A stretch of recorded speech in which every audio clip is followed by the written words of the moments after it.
What? The food? Well, buckle up. Back in the old time machine. 13th century. Texture, taste. Very fishy. Preservatives. Cornish pasties. Oh my god, I've never even thought of that. The themes of empire, mission, inheritance, and destiny.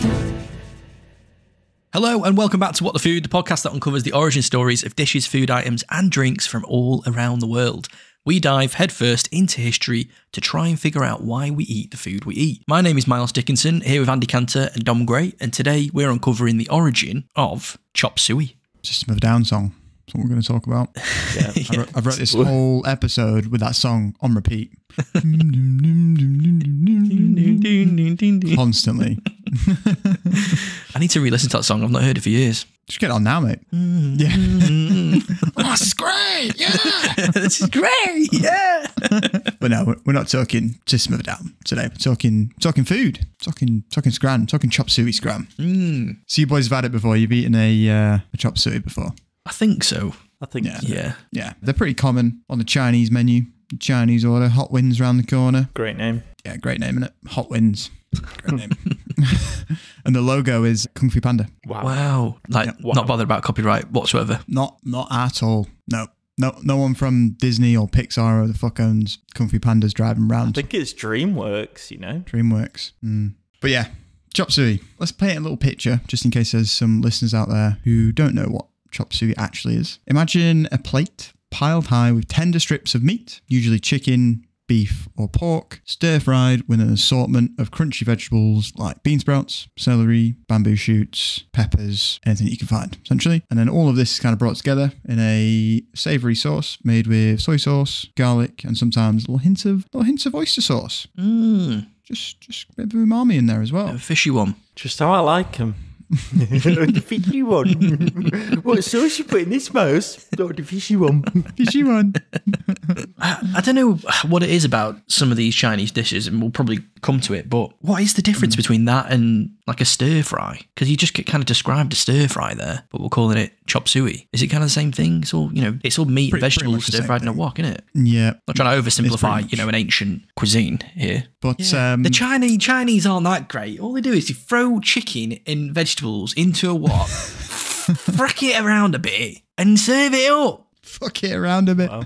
What, it's just be more inventive. But yeah, you're right. It's very similar to a stir fry. And to be honest, though, I'm not sure. Well, you don't really see stir fry just on the menu normally, do you? I mean, and stir frying is like a way of cooking, isn't it? You're stir frying the vegetables. Yeah. So it's not actually a description of a dish, that is it? It's not. You ever seen the size of Andy's wok? Is it big?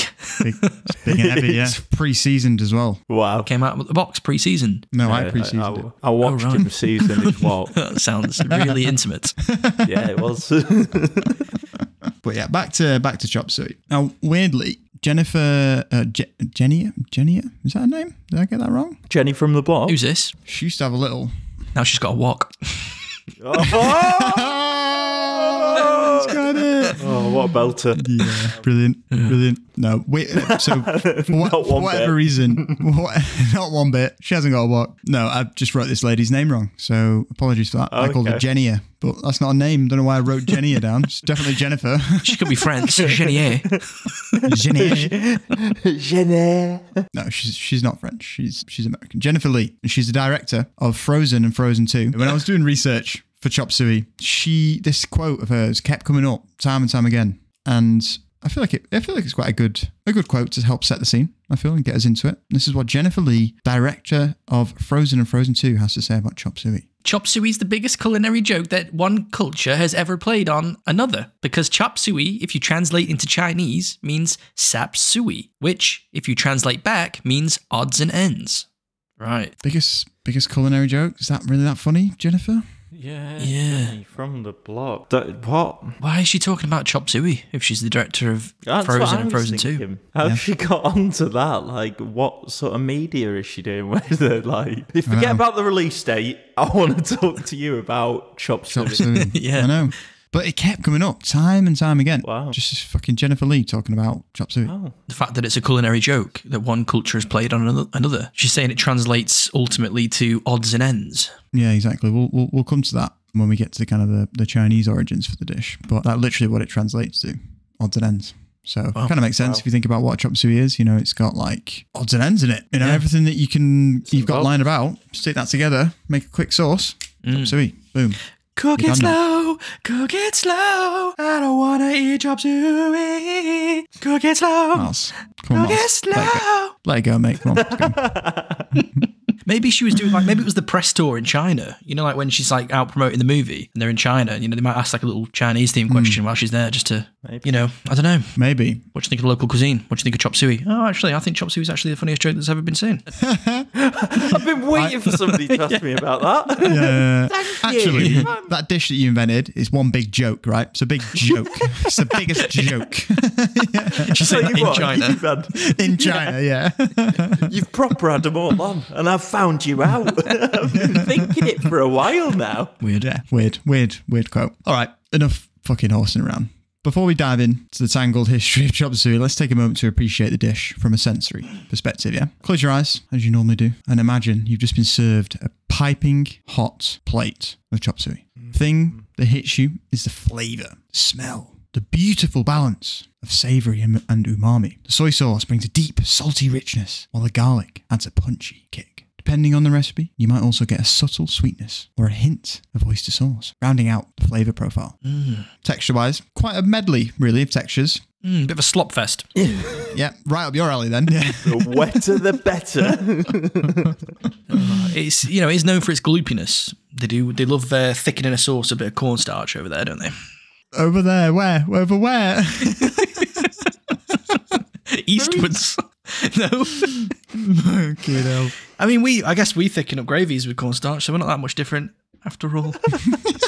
We're all just humans. You're right. All humans. That's what the world needs. That's what the world needs right now. A bit of unity over thickening sauces with cornstarch. I suppose we're all just the same, really. We are. all like thick, sloppy meals. Yeah. Brilliant. Stepping aside from the wetness at the moment, talking back to texture, we've got tender strips of the meat. You then got kind of the crunch from like the fresh kind of stir-fried veg in there. You kind of got like thin, kind of crisp bean sprouts, slightly kind of chewy bamboo shoots as well. A little explosion of little water. And then, yeah, like you said, the sauce kind of tying it all together, coating each ingredient with, I mean, the ones that I've had have been pretty good, I feel like I've been quite lucky with chop suey. Not overly thick, because I think as soon as you put too much starch in it, it becomes a bit horrible, doesn't it? Not very nice. Yeah, not what you're after, unless you're Miles. Well, yeah. Going back to stir frying and like the kind of way it's cooked, that's kind of key, isn't it? To keep your vegetables nice and crispy. You're not actually cooking them for that long. It's a super high heat, isn't it? And it's kind of flash fried, and that retains the kind of crunchiness and freshness of your vegetables, doesn't it? Which is kind of a key part of the way you make stir fries. Yep, for sure. Finally, just on visuals, it's a nice looking dish, I suppose, when it's not stuffed into a container. I feel like every dish looks a bit shit in a container, doesn't it? As soon as you get it out onto a plate, it's quite nice. Nice colourful mix of ingredients, vibrant greens from vegetables, peppers and things like that. You've got succulent pieces of meat kind of glowing through, and then the glossy kind of sheen of the sauce. That's quite nice. It's a nice looking dish, I think. Yeah, definitely. Maybe not the nicest looking, but not the worst looking. It's inviting. You can dig in. Everything's bite-sized pieces. It's just you just want to grab a fork or some chopsticks and just get right up in it. Wow. Bloody hell. I just use my hands. Oh, God. So, chop suey, is it a bona fide Chinese classic or a clever concoction of the New World, i.e. America? But yeah, so the answer to that question, a lot of claims to the origins, most of them outside of China. And that is where we're going to start our origin story. Not in mainland China, like you may think, but in the bustling streets of 19th century America. You see, for many, chop suey is viewed as a uniquely Chinese-American dish, with its roots entwined with the first wave of Chinese immigrants to the US. Now, these immigrants, mostly single men from the Guangdong province, were lured to North America's west coast by tales of nothing else apart from Gold Mountain, or Gamsan. It's California Gold Rush, boys and girls. Oh. Gold. It's gold in them hills. Yeah, come on. You're all welcome. You're all welcome. Except you, and you. All the rest are welcome. If you white, you welcome. Get in. If not, nope. Nope. No. Get out. Get out. So these immigrants carried by clipper ships would soon, they were carried by clipper ships, which are just a type of kind of Chinese vessel. And essentially the word spread around China, reached Hong Kong, Macau, Guangdong, that the pickings were so rich in America that it was possible to dig up as much as 1 kilo or more of gold each day. Wow. Bloody hell. So a lot of golden nuggets. Right. Is that kind of inflated, or were they actually getting that result? Were they actually getting that much gold? I think probably 1 or 2 people got that much gold, and then that tale just travelled and just permeated, and everyone was like, "Shit, we need to get on this." Yeah. I mean, it made a lot of people wealthy. Don't get me wrong, but I don't think the average person was digging up 1 kilo or more of gold each day. No, It'd be mental. That would be absolutely mental. I'd be sat here with like just gold chains, head to toe gold. Like, where have you been? Over the hill, man. Fucking gold. Come on. Just as a side note, actually, I saw like an article the other week. It was talking about a pair of jeans that were found. Have you seen this? It's like the oldest pair of Levi's that have ever been discovered. And they date back to the gold rush era in America. And they've even got like the dust on them. They think that they were probably worn by like a Mexican miner that was working in the gold rush era. It's one of the first ever like issues of Levi's, and they've been like sold at an auction for like some ridiculous amount. Wow. Are they all like dead crusty? Or Like, wearable? No, they're not wearable. They're like proper, less like some fucking like supreme like hype kid. That's what I was thinking. Yeah, it's off whites. No, exactly what I was thinking. Yeah, no, these are like more of like a museum piece, I think. Right. Yeah, they're not wearable, but I thought it was cool. And it was talking about like the fact that it's like a relic in the world of denim, like collection or whatever it was. But I wonder if like years from now, our joggers will be hung up in someone's house. Like, you can see the Dorito dust, like supreme chili wave Dorito dust. Yeah. They bought this from JD. They gave Blackie bags. That's mad. No, maybe not. Not got the same ring to it. It's not.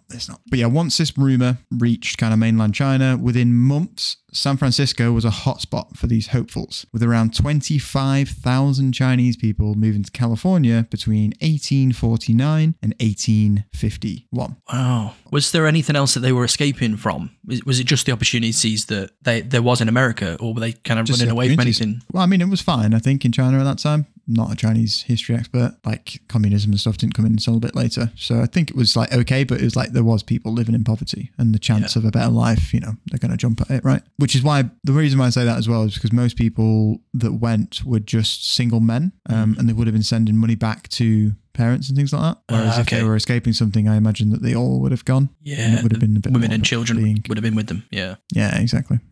So while some went gold hunting, many found their fortunes in other ways, such as opening restaurants to feed the booming Californian population. Captive audience. These restaurateurs quickly won a reputation for high quality food at unusually low prices. Ooh, I managed to find... Hopefully not suspiciously low, Well, I mean, I managed to find an all-you-can-eat meal that costs as little as $1, which even back then... Yeah, I could get behind that. Yeah. I could get behind that, come on. This kind of pricing was less than half of what the usual kind of American restaurants were. I think that falls into suspiciously cheap then. If it's that cheap, you're there been like, how are they managing that one? Yeah. Well, the menus were also super diverse in these restaurants. You had obviously Chinese dishes were on offer. Much of what they served was actually of Western origin, which was a bit strange. So they seemed to kind of adopt that Western kind of menu relatively quickly and tried to tap into that Western audience, keep their European customers happy. Fusion? No, it's mainly just Western dishes that they've just adopted. Like, if you think about Europeans at that time, they're happy to stick with what they know. Yeah, they probably wouldn't want like a fusion dish, would they? No, exactly. Yeah. But yeah, starting a restaurant in this time was a pretty practical way to make a living. And it's kind of exactly within these restaurants where our Chop Suey legend takes root. So one popular story places the birth of Chop Suey at a San Franciscan restaurant called Macau and Wusong, which was opened in 1849 by a bloke called Norman Assing. Guessing his real first name wasn't Norman. That's just maybe a Western name that he appropriated. Yeah. maybe. Might be wrong. Norman was the self-appointed spokesperson for the Chinese Californian kind of population, and he opened his all-you-can-eat buffet, Macau and Wusong, on the corner of Kearny and Commercial Streets in San Francisco. And it's this place where the cost of the meal was $1. It's uncertain how long the restaurant lasted or kind of how it contributed for the appetite of Chinese food amongst kind of the non-Chinese diners, but it was very much seen as kind of the birthplace of Chinese restaurants in America. Like they can kind of date it back to this one being the first kind of, this is the first kind of Chinese restaurant. Good claim to fame. And this is like 1840s, isn't it? Around 1849 opened. Yeah. Right, so you can imagine that just the locals wouldn't have been used to this kind of cuisine at all, would they? Like it's proper. Not at all. Well, I guess you said they're not actually making Chinese dishes, but I guess that's going to slowly start happening, are they? Yeah, exactly. They are on the menu because obviously the restaurants mainly appeal to the Europeans, but are also serving the growing Chinese population that's coming over. And obviously that growing Chinese population that's coming over is going to want a taste of home. So therefore they have a China. It's kind of like, I don't know if you've been to like a proper authentic Chinese restaurant now, but white people get a different menu to Chinese. Well, I've never seen that. No, I've never seen that. Have you not seen it? No. So there's one in town called Red Chili. You sit down and then obviously I am white, so I got the white menu. I am white. Hi there, my name is Andy and I am white. Admitted. Yeah. Spoiler. Yeah, you get the English menu essentially, which is half the size of the Chinese menu, because the Chinese menu features things like offal, whole fishes, shit like that white people are scared to eat. So I put it in the menu. Wow. But I mean, then that's kind of, you're not giving those people an opportunity to try something new. I know it's probably as a result of years of English people not ordering that stuff. Yeah, based off of market research. Yeah, it's exactly. like, what's the point in even having it on their menu? Because it's just causing confusion. It also might put a lot of people off as well. Like if you see that pig trotters are being cooked up in the kitchen next to your fucking chow mein, you're going to be like, oh no, just go somewhere else. Yeah, it's that culturally different, isn't it? That it's actually more damaging to have that on the menu for the English people. Yeah, I never thought about it like that, but it's interesting. Nowadays, I think European people are willing to try new things like that. But I think back then, even like up till about 20, 30 years ago, people were still wouldn't. I mean, remember ages ago you said like your nan would never touch sushi, whereas it's just normal for us to have sushi for lunch. It's just so culturally different, isn't it? The cuisine. My nan's never had an avocado. But like we take it for granted, don't we? Like, it's crazy. She just won't. She just won't touch him. She wouldn't eat it if you prepped it for her. No, she's got in her head that she doesn't like it. Yeah. Wow. Brexit. Crazy. Brexit. Love that. Yeah. But they wouldn't have always been available in the supermarket during her lifetime. It's come to prominence, so it's like it's a new thing, isn't it? It is. She's got no chance with pig trotters, then, has she? No chance. No, she's never going to catch her sucking on some chicken feet. Never. So, according to legend, a group of drunk miners arrived at Macau and Wusong one night and demanded food late. They obviously just finished their shift. The restaurant was closing up. They barged in, demanded some scram. Hey, Nelson boy, whatever your name is, man. Come on, we've been working out the mines all day. Hustle us up something, man. Those big brown pots of yours, what they call, woks or something? Big round pots of yours. Yeah, we call that culture around here, boy. But if you want to call it wok, you can walk on and make me something. Exactly what happened. Exactly. Yeah. Hearing those dulcet tones, the tired owner just done a full day of graft. He's got limited ingredients to hand. He grabs them, throws them together, some kitchen scraps, stir fries them all, and served the concoction with rice. Apparently, that is how Chop Suey was born. Wow. So it was at the end of the shift. He's tired. These group of locals come in. They ask for something. He just uses what he's got around, throws it all together. Chop Suey. Chop Suey. I managed to find an author by the name of Carl Crow who wrote in an old-timey magazine, 1937 magazine called Harper's in San Francisco, and he kind of goes into detail a bit more on the story itself. So it's quite a long quote, but Miles, if you do the honors to give us the full kind of legend for the birth of Chop Suey at Macau and Wusong. Soon after the discovery of gold, the Chinese colony in the city was large enough to support a couple of restaurants conducted by Cantonese cooks who kept catered only to their fellow exiles from the Middle Kingdom. The white men had heard the usual sailor yarns about what these pigtailed yellow men ate, and one night a crowd of miners decided they would try this strange fare just to see what it was like. They had been told that Chinese ate rats, and they wanted to see whether or not it was true. When they got to the restaurant, the regular customers had finished their suppers, and the proprietor was ready to close his doors. But the miners demanded some food, so he did the best he could to avoid trouble and get them out of the way as soon as possible. He went out into the kitchen, dumped together all the food his Chinese patrons had left in their bowls, put a dash of Chinese sauce on top, served it to his unwelcome guests. As they didn't understand Cantonese slang, they didn't know what he meant when he told them that they were eating chop suey or beggar's hash. At any rate, they liked it so well they came back for more, and in that chance way, the great chop suey industry was established. That's a great piece of writing. Excellently read. We need more long quotes because it's great listening to the accent change from the start to the end.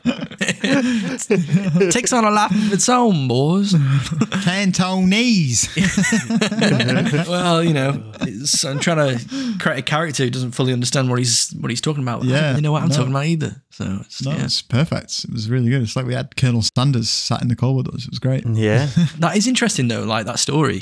But you know, it's one step up from the story that you told, because here he's actually using what other patrons had left in their bowls. He minesweeped, you know, and kind of put all the fucking crap from everyone else's dinner into the dish. The odds and ends. Yeah. Circle. I mean, then it can't be a sustainable recipe though, can it? Well, yeah, but he just wanted them to go away though. Like they came in late, they were horrible, they were kind of unwelcome, quite rowdy and drunk. He just thinks, fuck these guys, I'm going to give them some shit, and then they won't come back again. They ended up loving it, and they came back every bloody night for it. Yeah. Wow. And you can imagine it happening as well, right? You can imagine a group of kind of drunk miners, tired from the day, spent a load of money in the saloon or whatever, coming in, throwing their weight about. This kind of fucking poor restaurant owner just wants them to leave, so he just throws it together. You can imagine it happening. Yeah, definitely. Yeah. That's just your any kebab shop on a high street on a Saturday night in the UK. Yeah. Just wants all these horrible white drunk people just to fuck off. Just to fuck off. Yeah, exactly right. So while the gold rush might be one of the many suspected catalysts for chop suey's creation, there's no argument about how the dish spread across the states. It hitched a ride, of course, on the shiny new railroads. These massive transcontinental projects were built, of course, by legions of Chinese laborers desperate for work after the gold dust had settled. Now, naturally, the businesses that catered to this hardworking crew, including restaurants, followed the railways. So kind of as the railways were being put down and towns were being developed along the railways, you'd get restaurants kind of following them. You know, people would make their money at a certain point and then just stop, and then a restaurant would set up, and away you go. So you can actually plot the kind of journey of these restaurants opening along the railroad routes as they were built across America. Yeah. Wow, that's really interesting. From west to east. Whoa, cool. Yeah, super cool. So you get these Chinese-owned eateries sprouting up in these kind of new railway towns faster than you can say, all aboard.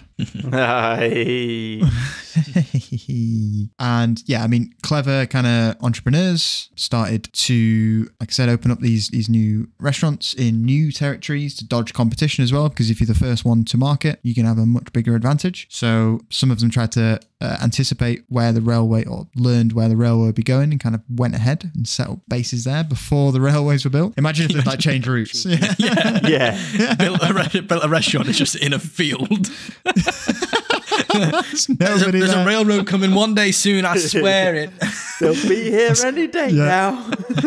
I swear, Martha, they'll be here soon. They will. I saw the maps. I saw the plans. Take the kids to school. It's a 6-hour trek. Come on. Let's go. I hope they were right. I hope they were right, yeah. I hope they were right. But yeah, super interesting kind of journey of how they kind of spread across America. That is just one of the tales for the birth of chop suey. Bit of contention, yeah. So there's also a tale from the Qing Dynasty, Qing Dynasty, about a Chinese statesman named Li Hongzhang. Now, this guy's quite famous. I didn't know about him before. I did the research for this episode, but he's quite a famous dude. He was best known in the West for his generally pro-modern stance and importance as a negotiator. He antagonized the British with his support of Russia as a foil against the Chinese expansionism in Manchuria, but he ultimately fell out of favor with the Chinese after their defeat in the First Sino-Japanese War. So he's quite a big dude, right? He's quite a kind of a prominent figure in the political sphere of China. On a state visit to the United States in 1896, his chef supposedly whipped up a dish that would appeal to both Chinese and American palates. Newspapers at the time inaccurately reported that while he had rejected Western dishes at a banquet that was being held in his honor when he was visiting America, he had enthusiastically tucked into a plate of chop suey at the time. As you can imagine, this caused a sensation. You've got loads of wealthy kind of young socialites and members of the middle class flocked to try this kind of dish that this statesman was eating. He turned down all of the American dishes that were served to him at his banquet in his honor, but this one dish he ate and he loved. You know, you can picture the headline, right? Yeah, like definitely. The Sun headline. And a lot of people, like you said, are kind of looking up to this dude as quite like a prominent figure. If that's what he's having, then I want to try it. Yeah, exactly. Recipes soon began to pop up in newspapers, often with like super crazy ingredients that just weren't part of chop suey and weren't in the dish. And speculation about its origin started to run rife. Many, kind of having never heard of it before and never much less tasted it, assumed that it was introduced to the US by this dude. He brought it over with him. Alternatively, there's loads of twists and turns in this story. Alternatively, some say Li wandered into a local Chinese restaurant after the hotel kitchen closed where he stayed at. The embarrassed chef, again, it was the end of the shift. He didn't have anything to be, nothing prepared, nothing really to kind of serve him. Concocted a new dish using scraps of leftovers, whipped together in a bit of a pint. Boom, chop suey. There you go. Enjoy that, Mr. Li. Right, okay. Yeah. However, some recent research by a scholar by the name of Ren Kui Yu throws a wet blanket on this story, stating, "Oh dear. No evidence can be found in available historical records to support the story that Li Hongzhang or Li Hongzhang ate chop suey in the United States." And the reason why that's come out is because we know that Li brought 3 Chinese chefs with him when he did his tour. Did he? Okay. Right. Well, that'll do it. He wouldn't have needed to eat in local restaurants and he wouldn't have needed to invent new dishes. He had 3 experts with him cooking up what he likes. Yeah. That's a badass move, that, isn't it? Going on holiday and taking 3 chefs with you. Yeah, it's pretty baller, isn't it? Yeah, I do it often. Is that, you say you do it often, is that me and Miles? Yeah. 2 people that like to cook, hanging out with you. Yeah. Cook up all my favourite stuff, so I'd have to try the local stuff. The speculation as to why these rumours circulated are thought to have been because the Chinese restaurant owners themselves wanted to kind of take advantage of Li's visit and kind of jump on the publicity surrounding his visit to promote chop suey as Li's Bit favourite. PR. Yeah, for the exactly dish. right. Exactly right. That's fair. Yeah. Savvy marketers. Yeah, for sure. Moving on to another tale. I did come across a saga of a man named Lem Sen. Weird dude. He wasn't just a passive participant in the chop suey debate. He was an active agitator. In 1904, he boldly accused all New York restaurants serving chop suey of copyright infringement. He wanted to take them all to court. All to court. Every single one of them. And this is 1904. So, like, if you think when the first wave of Chinese immigrants came in 1849, they've had 50 years of immigration to the US. There's going to be a lot of fucking restaurants. He's like, I don't care. Round them all up. I don't care if it's been going on for 60 years. Yeah. Get him. Wow. Get the money in my pockets. Get him. So surely he didn't get very far with this. No, he did not get very far, no. So Sen, a San Francisco native of Chinese descent, claimed he concocted chop suey while working at the Bohemian, a restaurant in San Francisco. So he's not even got his own restaurant where he's, concocted this dish. It was while he was working at a restaurant. Boss, let me start this project. I promise you it will be great. I'll need 6 weeks off and $250,000. Yeah. And a team of lawyers. Yeah. And when I'm back, I know you'll need to get a new pot washer, but when I am back, pot washer, it'll be great. Washer. He's not even a chef. Lem, not another one of these. Yeah, themes. just fuck off. Just wash the dishes and shut up. Please. So according to his narrative, the way that it worked was that the recipe was pinched and then spread across the country like wildfire. Not really sure how someone's pinched. Yeah, anyway.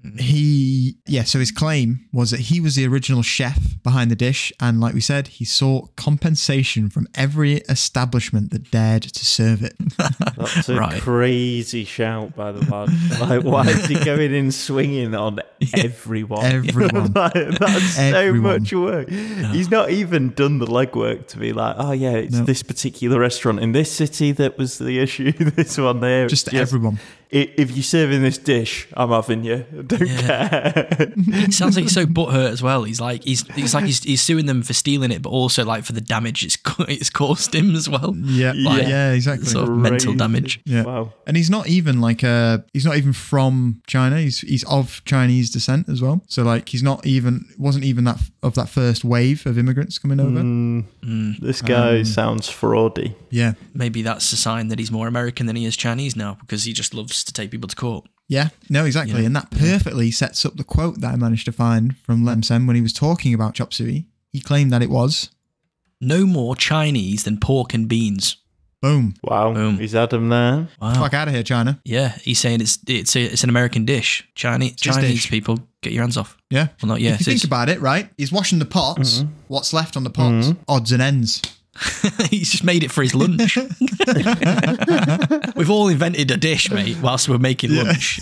We've all put a bit of this and that in something before. It doesn't mean we have to take everyone to court that does a similar thing. Yeah. Unfortunately for Sen, though, his quest for recompense didn't quite pan out. As expected, his claims were dismissed and he didn't pocket a single penny from his grand accusation. His audacious bid did kind of yield an unintended consequence. It catalyzed the perception of Chop Suey as an American dish served from Chinese roots, essentially. So he didn't get the claim on it, and he wasn't kind of given the title of creator, but it did kind of loosen the Chinese kind of origin grip on Chop Suey and made it slightly more American. Yeah, that's interesting, because it's kind of like Chinese ways of cooking, but the idea is American, isn't it? It's kind of it's one of those. Exactly. And like, because of the publicity that it gained and everything like that, in the public eye, Chop Suey became a concoction born on American soil, not a traditional Chinese recipe.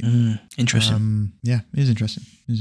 It's kind of reminded me a little bit about pizza. You know, when we did the pizza episode, you've got Italians coming over to America, and they're kind of creating this dish that's kind of based on something they were eating at home, but not quite the same thing. And I think it's more of like a metaphor for America, really, isn't it? It's like a melding pot of different cultures and people from other parts of the world all settling in this one giant country, bringing all sorts of stuff with them. And you're bound to get new dishes that kind of are born from that. And I think that's what we're seeing here, isn't it? Yeah, no, definitely. And it's like, I think it's got like, obviously the kind of ties to the Chinese kind of immigrant experience. And then their kind of adaptation to American ingredients and tastes for the dishes, what they're serving. Yeah. So it is, like you said, it's that melting pot of like two cultures kind of coming together, and kind of both cultures changing their tastes in a way to appeal to one another and to melt better together, to combine. Yeah, because you can imagine like it's kind of dumbed down for the Chinese people, but then for the Americans, it's actually quite experimental. It's a bit of an elevation. So it's kind of like you said, it's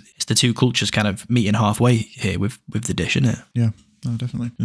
Just to finish on America and kind of the journey of Chop Suey in America before I get to the Chinese claims to origins. Prohibition, the era of Prohibition, wasn't just about the booze. When it comes to Chop Suey, Prohibition propelled Chop Suey to new heights. The reason being is, unlike many of the Western restaurants at the time, Chinese kind of Chop Suey restaurants never served alcohol, only tea. So while their competitors were going out of business because, they kind of relied too heavily on the alcohol side of things, these kind of tea-centric eateries were booming. They really saw an uptick. Their popularity soared, their numbers multiplied, leading to a really kind of fascinating kind of transformation. They began to simplify their dishes even further, again, making them even, because there's more of a Western audience now, because there's less Western restaurants for the Western people to go to. So these Chinese restaurants that are still doing quite well and booming saw a market there that they're not quite, that's ready to tap into. So they simplified their dishes even more, began to spice up the experience of the restaurants as well, added in singing, dancing, kind of what you'd find at like a speakeasy type place. Wow.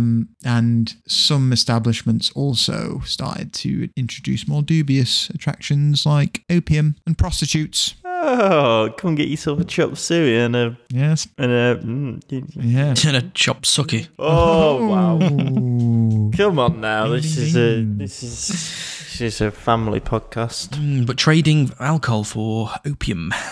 Yeah, I mean, I've never done opium, but I can't imagine the thing that you want either before smoking it or after smoking it is chop suey. No, a big Chinese meal is not the one. Big succulent Chinese meal after a pipe of opium.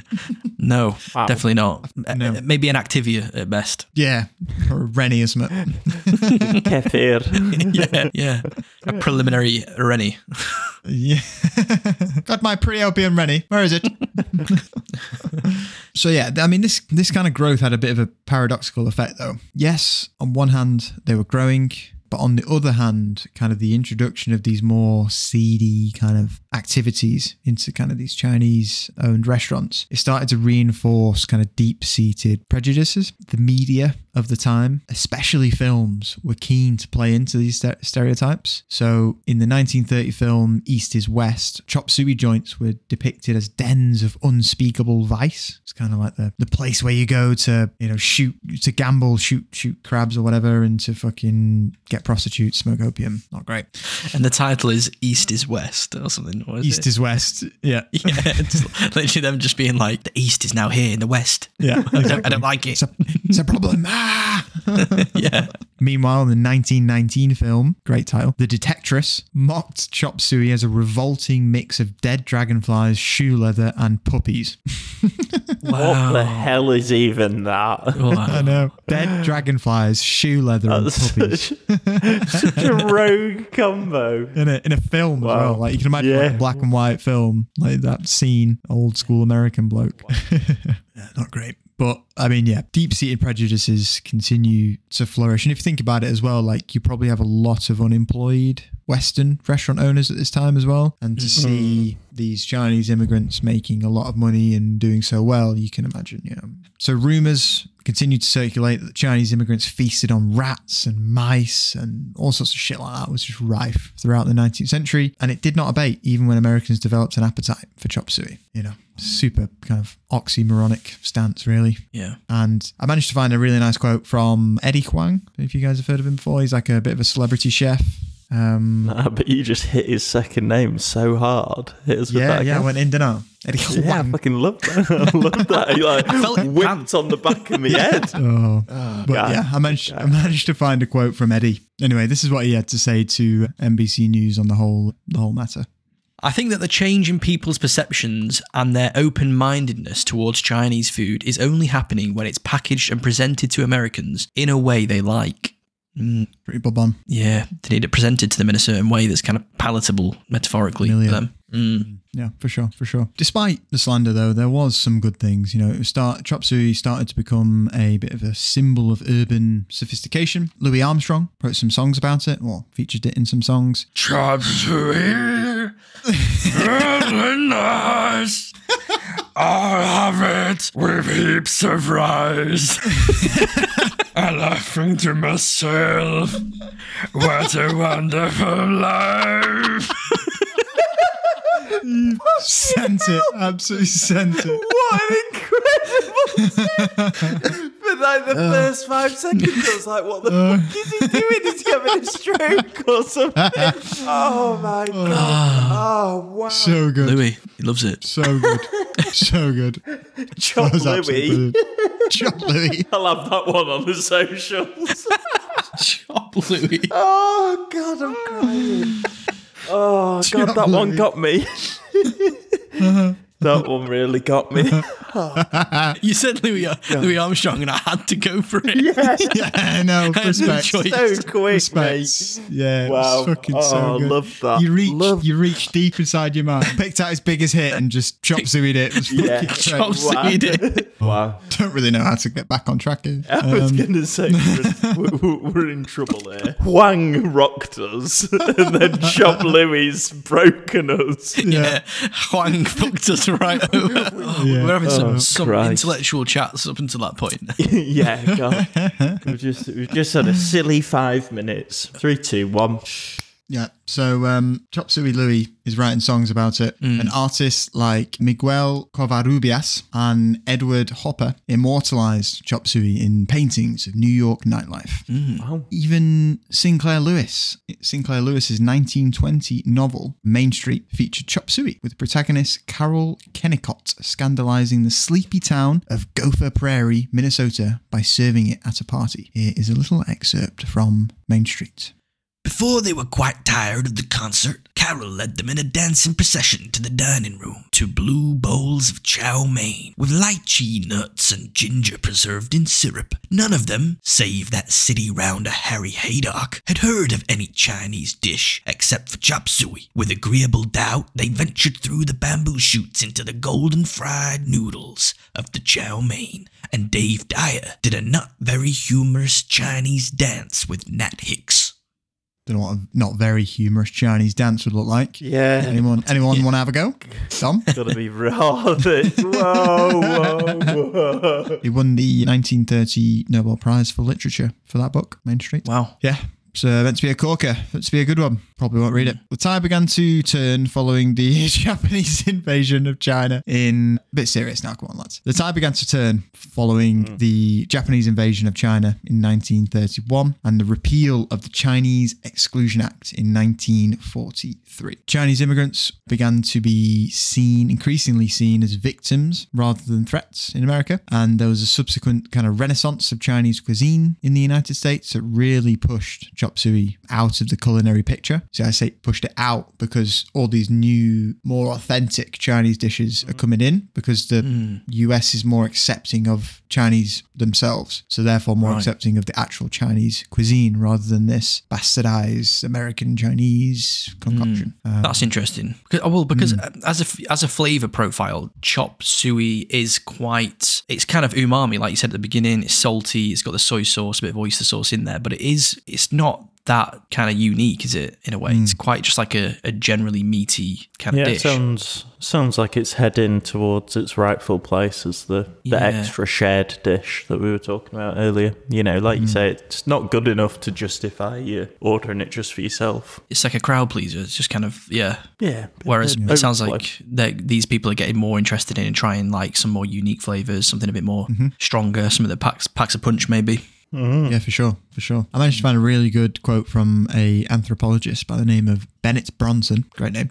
Good name. He told the Chicago Tribune why this was all happening. This is what he had to say. First of all, you are finally getting chefs who are trained in real Chinese food. Also, in the 70s and 80s, with Americans becoming more exposed to Chinese culture through books and travel, you get a greater demand for authentic food. And then, with more new Chinese immigrants arriving, you see the revival of Chinese restaurants for Chinese people. Happy days. You can see it. Good to hear that it's started being a bit more accepted. Yeah.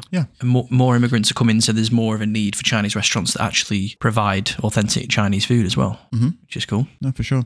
So slowly but surely, kind of chop suey became more Americanized. You know, like we just said, that like more kind of authentic Chinese dishes are coming through. It's kind of pushed to the side, essentially. And it starts once again to be kind of hailed as like a homegrown hero, you know, kind of a symbol of American culinary ingenuity rather than kind of Chinese origins, really. And it's celebrated like the American adaptation and innovation rather than the Chinese kind of origins of it. Bit of a rebranding for its store. Bit of a rebrand.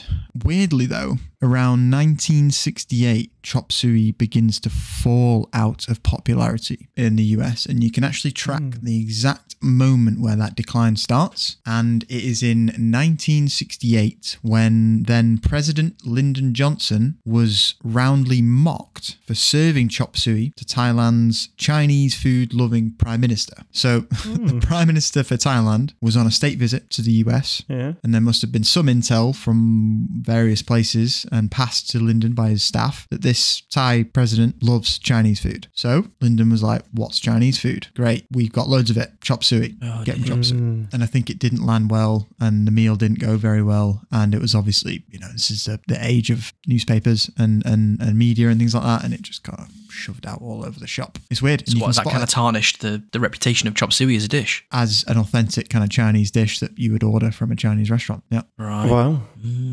And you can still kind of occasionally find it in restaurants and kind of takeaways. It's no longer a staple than it once was. Yeah. I can't really remember the last time I saw it on a menu, come to think of it. It's not something that I really look for, to be honest. But No. I can't remember seeing it. You see chow mein a lot, which I think is, if I'm not mistaken, the same, but just served with noodles, isn't it? It's kind of like chop suey, but with noodles. Not so much sauce, is there?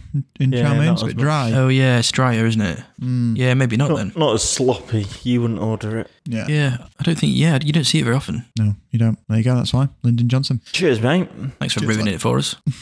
I wanted a beige Chinese American dish, thanks, but never mind. So we've covered the American side of things. Now let's bridge the gap a little bit. Let's bridge the gap between these American tales, the Chinese ones. So while it's clear that kind of chop suey we know today was significantly shaped by the immigrant experience in America, there are also claims that its roots can be traced back to China rather than America. So we're going back in time a little bit now, starting from the beginning, but on the Chinese side. So one of the most successful people to refute chop suey's American origins was a bloke by the name of E.N. Anderson. His first name wasn't E.N. His initials were E.N. Anderson. That'd be a pretty mad name if he was called N. N. Anderson was an anthropologist who worked at the University of California. He claimed that chop suey hails from the Guangdong province, better known as Canton, which is actually, if you remember, the home for many of those early Chinese immigrants that came to the US. The versatile and frugal nature of the dish is expressed through its name in Sisu, which is in Mandarin, or Sapsu in Cantonese, which is what you read out in the beginning from that Frozen bitch. Both of these names translate into something like odds and ends, essentially. Yeah. Which is exactly what chop suey is, isn't it, really? You just throw whatever the fuck you've got left over. Bits in your Put it in bobs. there. Exactly. Because you can order it with prawns, you can have chicken, beef, pork, whatever you want. Any kind of vegetables. It all kind of works, doesn't it? Yep. This Odds and ends. Odds and ends. Yeah, I mean odds and ends, but you just listed off meat, lad. Like, Dear. Yeah, no, I did all the meat. I listed the meat, and then I just said, and any vegetable. and any vegetable. But that speaks to the versatility of the chop suey sauce. That it goes with anything. Yeah, you're right. That it goes with Any meat. Yep. nuts, bolts, paper, plastic, whatever. Get it in there. Bits and bobs. Cornstarch slurry rolled up and then get that in there. Exactly. By the way, have you seen this thing? I don't know if it's real or not. I keep seeing it on Instagram. It's like this thing that they're doing. I don't know whether it's in China. It's somewhere in the world. And they're basically like flavouring pebbles and then sucking on pebbles. You seen this? I haven't. My algorithm isn't tuned in to flavoured pebbles. I've seen it like 2 or 3 times. Honestly, it's what it is. In the video, there's this Chinese lady and she's got these like black little pebbles making a sauce and she like rolls it. It's all like proper like clacking away like. And then she gets them out, she puts them in her mouth and sucks on them and then spits them out. It's some kind of dish where you eat pebbles. But you don't actually eat the pebbles. But Can you reuse the pebbles, or is it one time? I didn't hang around long enough to find out. Yeah, not for me. I was like, nah, this is desperate. At least put some chop suey in there. I'll try and find that video because I feel like I'm going mad now. I need someone else to see it. No, fine. Yeah, we need to see it. We need to see it. Sounds mental. Pebble sucking. I thought you meant it was like a weight loss type trend that was going it around. could It's be. like, you don't need to eat anything, guys. You just got to empty a bag of Cheetos and just use the dust and just put a bag of pebbles in, shake it up and just Suck on them. Yeah. suck on them. I saw a video somewhat similar where a guy it was all for like weight loss. He was like a bodybuilder and he had a cookie in his hand and a bowl of ice and he had the cookie. He was like, guys, you don't need to eat. You just need to smell. That's where most of the sensation comes from. So he had the cookie here and then he was just eating ice. Like, No. It's cold, mate. Not even the same texture. Forget about the rest of it. It's just going to be Yeah, man. fucking cold, mate. crazy, innit? Crazy. Absolutely That crazy. can't be right. And he was like biting Cannot the be ice. right. So like, Oh, God. Good God. In that sense, don't do anything. yeah, Just go don't for do a walk. anything. Yeah. Just clear your mind. Yeah, have a drink of Wow. water. Yeah. Chop suey. chop suey. Derailed so many times today. Yeah, well, that's the beauty of the That's half the podcast, fun. you know? That's half the Yeah, fun, exactly. isn't it? Exactly. But yeah, odds and ends very much gives a nod to the idea of using up kind of whatever ingredients are in hand, which obviously fits the bill for chop suey. It's practical, no nonsense, and throwing a bit of this, throwing a bit of that into a wok, and voila, dinner is served, chop suey on your plate, Bob Drunken, Guangdong. Other prominent writers, such as Andrew Coe, have written extensively on the topic and agree with Anderson. Coe explained the dish's origins to the New Yorker later this year by saying, I believe that the chop suey served in New York's Chinatown back in the 1880s was a real Chinese dish, a local specialty from the Guangdong province town in Taishan, which sent the majority of Chinese immigrants to the United States. In the early descriptions, it's a mixed stir-fry made from chicken giblets, bean sprouts, bamboo shoots, onions, tripe, dried seafood, and whatever else is at hand. Nah, let's go back to the American side of things here. This is shite.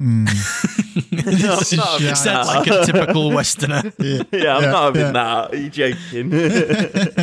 I'll try it. Chicken giblets, bean sprouts, bamboo shoots, onions. It's just the tripe and the chicken giblets there, really. But you're having chicken giblets in a chicken pate, aren't you? Yeah. yeah, you probably are. It was like liver and stuff. It's kind of giblets, isn't it? Oh, no, it's not. Liver's Giblets not giblets. is your guts, isn't it? Yeah. Giblets, guts. Giblets is like the neck, liver, heart, gizzard, that type. Those are the giblets, like the waist bit. Gizzard. Yeah. Give us your gizzard. Gizzard, some gizzards. Hey mate, you gonna eat your gizzard here? Gizzard. Yeah. Yeah. I've once eaten giblets before in China, in Chengdu, actually. Oh, we yeah. had I ordered what I thought was chicken nuggets. Right. But it was Caddy, me, her mum, and her dad, and I just ordered them for the table, just like they're like little popcorn chicken. You guys are going to love these. Yeah. Trust me. Trust me, I know what I'm doing. And I went in, and honestly, like the first bite, I was expecting it to be like soft, but it was so fucking hard. It was like proper tough. It must have been like the gizzard. It was just so chewy. And I just immediately went, yeah, those aren't chicken nuggets. Don't eat those. Yeah. Do not eat those. Not McNuggets. Yeah. Several historical documents indicate that a dish with the same name was being consumed in China as early as the 16th century. The same name being the not chop suey. That would be mental. Zapsi. So there's documents. The most famous of these documents is a Chinese novel called Journey to the West, where one of the main characters directly states that they bought a wok to make sapsay. And Journey to the West itself, pretty crazy novel. It was written by Wu Cheng-en in the 16th century and is one of the 4 great classical novels of Chinese literature. But the novel itself follows the legendary pilgrimage of the Buddhist monk Zhuan Zhang, who travels to the western regions to obtain sacred texts. It's kind of a rich tapestry of adventure, mythology, and satire, but it also provides a bit of a glimpse into culinary kind of practices of the time. Gives us a bit of an insight into what they were cooking up. Yeah. Which is pretty fascinating. So we're saying that there's a dish. Well, the original definition of the dish is being spoken about in this book, which was way before they were making it in America. Exactly right. Yeah, I think if we're completely frank, the Chinese have defo got a stronger case here already. Yeah. Not even heard all of it, but I'm already backing them. Yeah, for sure. Yeah, so like I said, in the novel, the character mentions buying a wok to prepare sapsay, chop suey. So it's a pretty good tie, right? It's a pretty good claim. Yeah. And much like kind of other dishes that we've covered, other Chinese dishes that we've covered, each kind of province within China has its own kind of version as well, because they've all got their own local ingredients and their own kind of specialties. Most included offal, unfortunately. You can't go away from the inclusion of offal. Okay. Flavour though, it's going to provide a lot of fattiness and richness to it, I guess. Shut up, awful boy. I like it. Well, I mean, and we spoke about it in other episodes when we were talking about Chinese cuisine, but they went through long periods of Famine, didn't they, in China? So they've got a history of using every last bit of what they have available. So, that's kind of why they were using giblets and stuff, and that's part of the history of their cuisine, isn't it? No, for sure.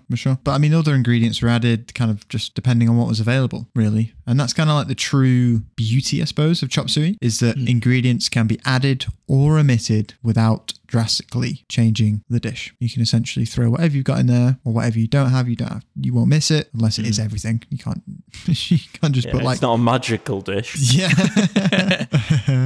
But yeah, the general inclusion of offal was there. So again, can't get away from that. Okay. And that kind of like separates the Western and the Eastern side of things as well. Like the Western side, offal is not touching that plate or that wok, whereas the Chinese side, get it in there, fucking throw it in there, lads. They're not very precious about it, are they? You can kind of, it's almost the opposite end of the spectrum to the way that a lot of Italians are about the way they cook food. As soon as like bacon goes in a carbonara, it's not a carbonara for them anymore. Or if you use cream, it's not a carbonara. Whereas they feel a little bit more relaxed in China when they're talking about chop suey. Like it's almost the element of the dish is that you can put whatever you want in it, and that's quite all right. It's quite interesting. Yeah, no, for sure. So yeah, I mean, while the kind of American chop suey we know today was undoubtedly shaped by the immigrant experience, adapted to the new environments and the taste, it still, I think, carries that legacy of its Chinese roots. I think that is really kind of where it originated. But it is that blending of the cultures is the thing that makes chop suey such a fascinating kind of dish, and it embodies that